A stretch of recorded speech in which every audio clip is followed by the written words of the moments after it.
아멘. 식사 맛있게 하셨습니까? 네, 오후에도 예배드리는 모든 심령들 가운데 하나님의 은혜와 평강이 더욱더 가득 넘치시기를 축복합니다. 오후에도 인사 안 하면 섭섭하시겠죠? 네, 오전에도 반갑게 인사했는데 오후에도요 진심을 담아서 사랑합니다, 축복합니다 함께 인사 나누겠습니다. 사랑합니다, 축복합니다. 아멘. 제가 이 인사를 처음에 시작한 지가 벌써 몇 개월이 되는 것 같은데 하면 할수록 더욱더 진심을 담아서 하시는 것 같고, 하면 할수록 얼굴이 환해지는 것 같고, 하면 할수록 따뜻해지는 것 같습니다. 우리가 형식적으로 인사하는 것이 아니라 정말 예수님의 사랑으로 또 예수님께서 주신 은혜를 마음껏 누릴 수 있는 우리 성문교회가 될 수 있기를 간절히 소망합니다. 아멘. 우리 성도님들에게 하나 질문을 드리고 말씀을 시작하려고 합니다. 우리 성도님들은 지혜로운 사람이 되고 싶으십니까? 아니면 어리석은 사람이 되고 싶으십니까? 목사님, 질문이라고 하십니까? 당연히 지혜로운 사람이죠 라고 하실 수도 있을 것 같습니다. 네, 누구나 다 지혜로운 사람이 되고 싶습니다. 지금도 세상에 많은 사람들은 각 분야에서 최고가 되기 위해서 열심히 노력합니다. 공부도 하고 학원도 다니고 기술도 익히고 또 인터넷으로 강의도 들으면서 여러 가지 기술과 능력들을 습득합니다. 우리는 그것을 지식이라고 합니다. 지식은 살아가는데 너무나 필요한 요소입니다. 우리 그리스도인들에게도 지식은 필요합니다. 그래야 세상을 살아갈 수가 있습니다. 더 많은 지식을 가지고 더 유용한 지식을 가질수록 편리하게 그리고 더 많은 것을 누리며 살아갈 수가 있습니다. 그런데 성경을 보면 우리에게 말씀하시기를 지식뿐만 아니라 지혜로운 자가 되라고 말씀을 합니다. 지식과 지혜는 비슷한 것 같지만 다릅니다. 지식은 외적으로부터 배움으로 습득되는 외적인 능력이라 한다면 지혜는 내적인 능력입니다. 지혜는 사물의 이치를 깨닫고 정확하게 처리할 수 있는 외부적으로부터 얻어지지 아니하는 내적인 능력을 바로 지혜라고 합니다. 성경에서 우리에게 지혜로운 사람이 되라고 말씀하시는 이유가 무엇일까요? 그건 바로 우리에게 지혜가 필요하기 때문입니다. 있어도 좋고 없어도 그만 이게 아니라 반드시 우리에게 지혜가 필요하기 때문에 그 지혜를 가지라고 말씀하시는 겁니다. 자, 그렇다면 하나님께서 원하시는 지혜는 무엇인지, 우리는 그 지혜를 통하여 어떤 것을 얻을 수 있는지 오늘 말씀을 통해서 함께 은혜 나누기를 원합니다. 자, 본문 21절을 보시면 너무나 대조되는 두 부류의 사람이 나옵니다. 21절을 보시면 나더러 주여 주여 하는 자마다 다 천국에 들어갈 것이 아니요 다만 하늘에 계신 내 아버지의 뜻대로 행하는 자라야 들어가리라. 아멘. 자, 이 21절에는 주여 주여 하는 사람과 내 아버지의 뜻대로 행하는 사람, 이 두 부류의 사람이 나옵니다. 이 둘 다 주님의 이름을 부르고 하나님을 아는 것으로 보아 하나님을 믿고 섬기는 사람이다라는 것을 알 수가 있습니다. 그런데 이 둘의 결과가 다르다는 거예요. 먼저 주여 주여 하는 자는 어떻게 된다고 말씀하고 있습니까? 천국에 들어갈 수 있다라고 하면 21절을 못 읽으신 거예요. 주여 주여 하는 자마다 천국에 들어가지 못한다라고 하시고, 또 반대로 내 아버지의 뜻대로 행하는 자는 어떻게 된다고요? 천국에 들어간다고 말씀합니다. 이상합니다. 사도행전 2장 21절에 보면 누구든지 주의 이름을 부르는 자는 구원을 얻을 것이다 라고 말씀하고 있습니다. 주님의 이름을 부르면 구원을 얻는다 분명하게 말씀하셨습니다. 그런데 왜 주여 주여 예수님의 이름을 찾고 부르는 그 사람들은 천국에 들어갈 수 없다라고 말씀을 하실까요? 참 이상한 부분입니다. 그러면서 예수님은 말씀을 이어가십니다. 22절을 보시면 그날에 많은 사람이 나더러 이르되 주여 주여 우리가 주의 이름으로 선지자 노릇하며 주의 이름으로 귀신을 쫓아내며 주의 이름으로 많은 권능을 행하지 아니하였나이까 하리니. 자, 이 22절에서 세 번이나 반복되는 단어가 있습니다. 무엇일까요? 혹시 찾으셨습니까? 주의 이름이랍니다. 주의 이름. 주의 이름으로 선지자 노릇을 했고 주의 이름으로 귀신을 쫓아냈고 주의 이름으로 많은 권능을 행했다라는 겁니다. 예수님의 이름으로 많은 일들을 행했으니까 분명히 예수님께서 도와주신 것 아니겠습니까? 예수님의 이름으로 했으니까 예수님이 도우신 거죠. 그런데 그런 사람들을 가리켜 천국에 들어가지 못한다라는 이 충격적인 말씀을 지금 하고 있는 겁니다. 그러면서 23절에 보시면 그때에 내가 그들에게 밝히 말하되 내가 너희를 도무지 알지 못하나니 불법을 행하는 자들아 내게서 떠나라. 예수님께서는 주의 이름을 부르면서 수많은 능력을 행했던 그 사람들을 향해서 나는 너희들 모른다 라고 하면서 밀쳐내고 계신다라는 겁니다. 이 완전 힘 빠지는 일 아닙니까?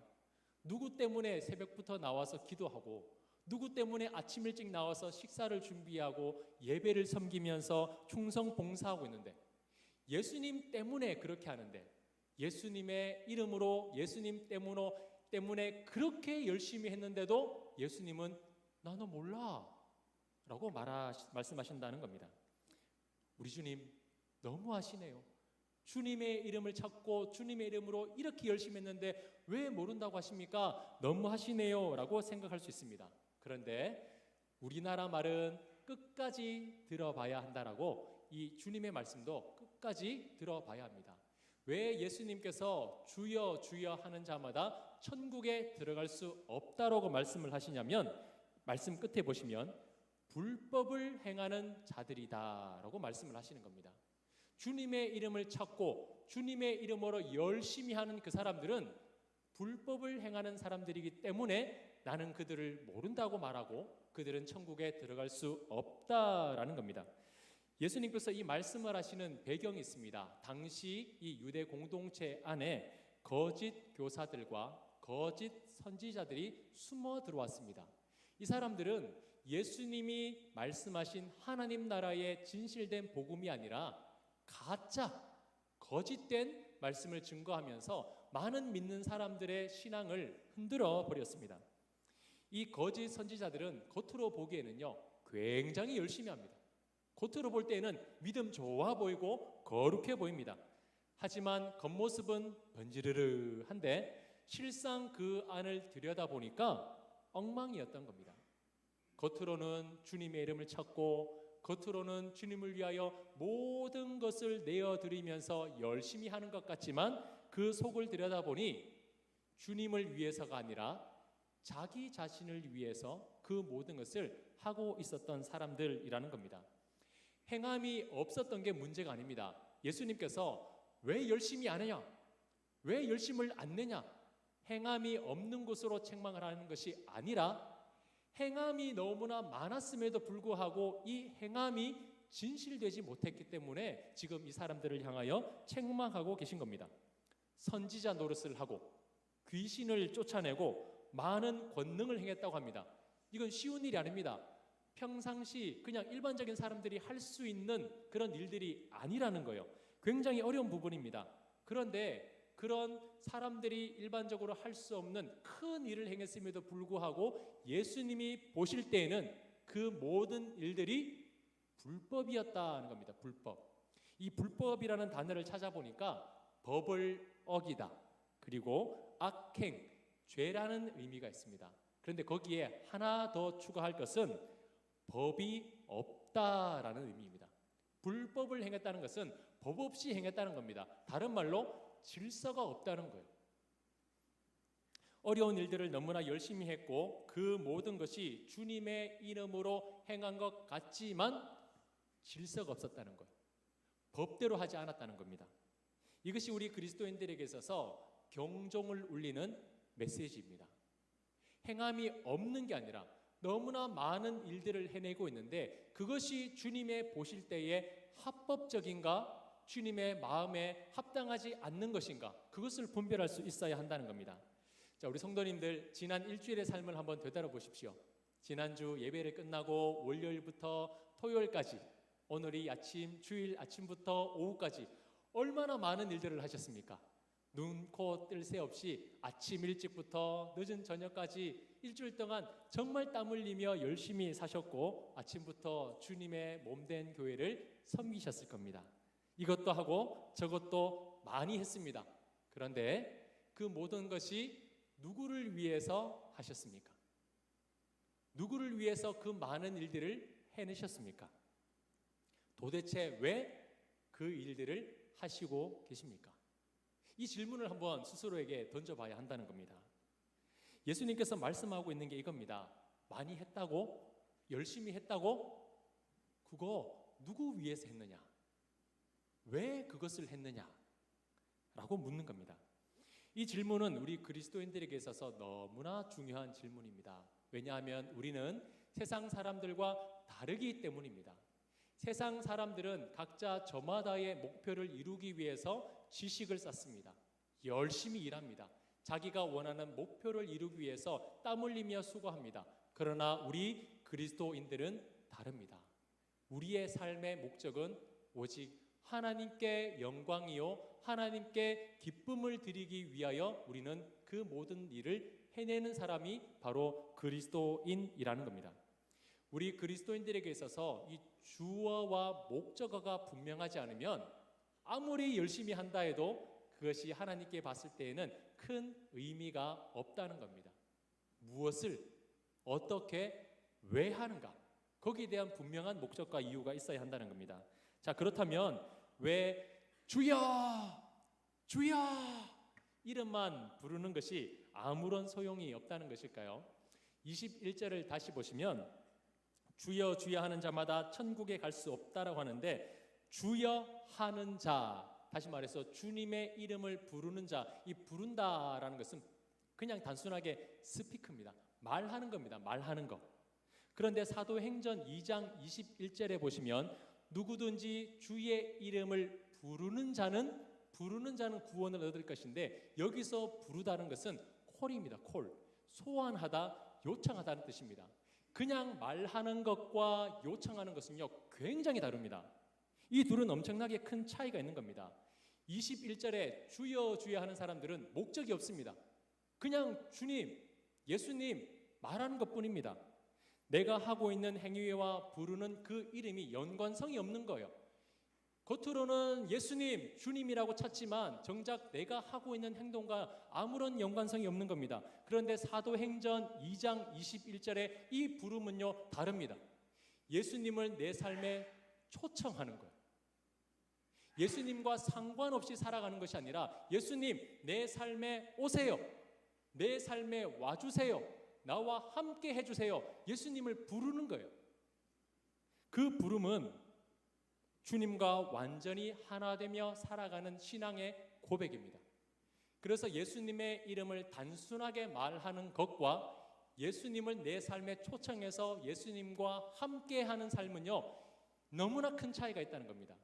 그냥 잘 먹고 잘 사는 것이 아니라 천국에 들어가느냐 천국에 들어가지 못하느냐입니다. 물론 마태복음에서 말하는 천국은 우리가 나중에 부르심을 받아가는 저 영원한 지상에 있는 천국이 아니라 하나님의 통치를 말합니다. 하나님의 통치, 다스림, 그 영역 안으로 어떻게 들어가냐라는 것을 말하고 있는 겁니다. 예수님께서는 이것을 무엇이라고 말씀하는가? 예수님을 내 삶에 초청해서 예수님과 함께 살아가는 그 삶을 무엇이라고 말씀하냐면 21절 하반절을 보시면 하늘에 계신 내 아버지의 뜻대로 행하는 자, 내 아버지의 뜻대로 행하는 자라고 말씀합니다. 예수님께서는 이 말씀을 조금 더 잘 이해할 수 있도록 비유의 말씀을 하시는데 이제 그 뒤에 나오는 비유가 우리가 너무나 잘 알고 있는 말씀입니다. 어떤 비유가 나옵니까? 반석 위에 세운 집과 모래 위에 세운 집에 대한 비유의 말씀을 하시는 겁니다. 예수님께서 전하시는 말씀을 듣고 그 말씀대로 행하는 사람은 어떤 사람입니까? 24절에 보시면 반석 위에 지은 지혜로운 사람이다 라고 말씀을 합니다. 그렇다면 예수님이 하시는 말씀을 듣지 않고 그 뜻대로 살아가지 못하는 사람은 어디 위에 집을 지은 사람입니까? 그렇죠. 26절에 그 집을 모래 위에 지은 어리석은 사람 같다라고 말씀을 하는 겁니다. 자, 우리가 주의 있게 봐야 할 것은 지금 예수님은 집을 짓는 재료에 대해서 말씀하시는 게 아니에요. 어떤 재료를 가지고 그 집을 만들어 가느냐, 재료가 아니라 어디에 그 집을 짓느냐, 그 기초에 대해서 지금 말씀하고 있는 겁니다. 이 말씀은 100마디 하는 것보다 실물로 한번 보는 게 더 나을 것 같아서 제가 사진을 하나 준비했는데요. 자, 보시면 우리 성도님들이 보시는 왼쪽에 것이 바로 수도원 중에 하나인데요. 이 수도원이 어디에 지어졌습니까? 깎아지른 절벽 위에 지금 지어져 있습니다. 자, 이걸 보시면 이 반석 위에 집을 지었다는 것은 그냥 단단한 돌 위에 집을 지었다는 게 아니에요. 당시에는 로마의 건축 기술이 굉장히 발달한 시기였습니다. 하지만 아무리 건축 기술이 발달되었다 해도 이런 큰 절벽과 같은 큰 돌덩어리들을 다 깎아낼 수 있는 그런 기술이나 그런 도구가 없었습니다. 그러면 반석이라는 이 큰 돌덩이에 집을 지으려면 어떻게 해야 될까요? 이 반석의 형태에 맞추어서 집을 지어야 되는 거예요. 내가 원하는 대로 깎아 만드는 것이 아니라 깎아 만들 수 없기 때문에 반석의 지형과 반석의 모양에 맞추어서 집을 짓는 것이 반석 위에 집을 짓는다라는 뜻입니다. 자, 그러면 오른쪽에 있는 이 모래 위에 지은 집은 어떨까요? 내가 원하는 대로 깊이 팔 수 있습니다. 높이 쌓을 수도 있습니다. 옆으로 크게 지을 수도 있습니다. 이 두 집의 차이점이 있습니다. 뭐냐면 반석 위에 짓는 집은 짓기 힘듭니다. 돌도 깎아야 되고요. 다 깎을 수 없어서 이 집 모양을 이 반석에 맞춰서 만들어야 됩니다. 시간도 오래 걸립니다. 내 마음대로 만들 수도 없습니다. 하지만 폭우가 쏟아지고 바람이 불면 그 집은 어떻게 될까요? 무너지는 것이 아니라 그 가운데서도 버텨낸다라고 말합니다. 왜일까요? 그 기초가 튼튼하기 때문에, 이 큰 반석이 그 집을 지켜주기 때문입니다. 자, 그런데 반대로 모래 위에 지은 집은 어떻습니까? 금방 지을 수 있어요. 내가 원하는 대로 지을 수 있습니다. 내가 원하는 곳에 원하는 모양과 방식대로 지을 수가 있습니다. 그런데 무엇이 문제입니까? 폭우가 쏟아지고 비바람이 불면 그 모래가 무너진다는 거예요. 모래 위에 지은 집에 비바람이 불어닥치면 무엇이 먼저 무너지냐면 집이 무너지는 게 아니에요. 집이 부서지는 게 아닙니다. 무엇이요? 그 집을 지탱하고 있는 모래가 무너지는 겁니다. 자, 여기서 우리 예수님께서 지금 말씀하고 있는 겁니다.